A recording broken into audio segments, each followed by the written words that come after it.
प्रयागराज के फूलपुर थाना क्षेत्र से दबंगई का एक सनसनीखेज मामला सामने आया है।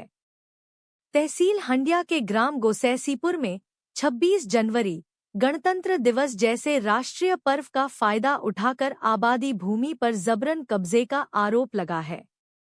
पीड़ित परिवार का कहना है कि एक दबंग व्यक्ति ने करीब 200 मजदूरों के साथ जमीन पर बाउंड्री वॉल खड़ी करने की कोशिश की। सूचना देने के बावजूद न तो फूलपुर थाना सक्रिय हुआ और न ही डायल 112 मौके पर पहुंची।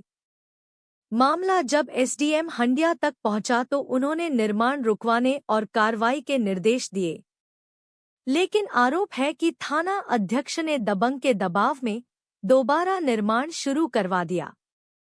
पीड़ितों का दावा है कि 26 जनवरी को एसडीएम की वीआईपी ड्यूटी का फायदा उठाकर दोबारा कब्जे की कोशिश की गई। परिवार का यह भी कहना है कि आरोपी पर पहले से कई आपराधिक मुकदमे दर्ज हैं, इसके बावजूद वह बेखौफ है।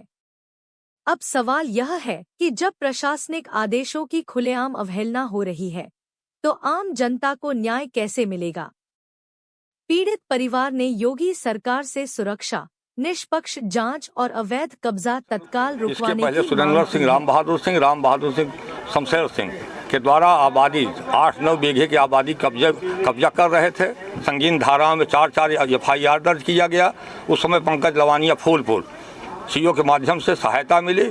आज फिर 1 साल के बाद जब बेल पर हैं, इस समय बेल के बाद छूटने के बाद 4 महीने बाद अब फिर वही उस ज़मीन को 8 बीघे ज़मीन पर ज़बरदस्ती 200 आदमियों के साथ लेकर के कब्जा कर रहे हैं। बाउंड्री वाल भी खड़ी कर दे हमारे मकान सटा करके।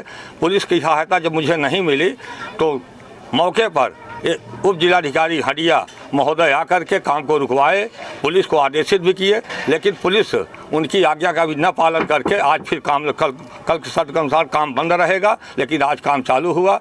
जबकि एसडीएम साहब ने कहा एफआईआर दर्ज करके नाम भेजिए, अभी तक कोई कार्रवाई थाने से नहीं हुई है। मेरे साथ न्याय होना चाहिए। 200 आदमी मेरे मकान को घेर के रखे हैं, कोई निकलेगा तो मार देंगे, ये कर देंगे। इस ढंग से दंगा फसाद 60-70 लोग इस ढंग से घर गिराने के लिए कह रहे हैं। सर, ये एसडीएम जाने के बाद ये स्थिति हमारे साथ गुजर रही, हम क्या करें? मेरे साथ न्याय हो बस।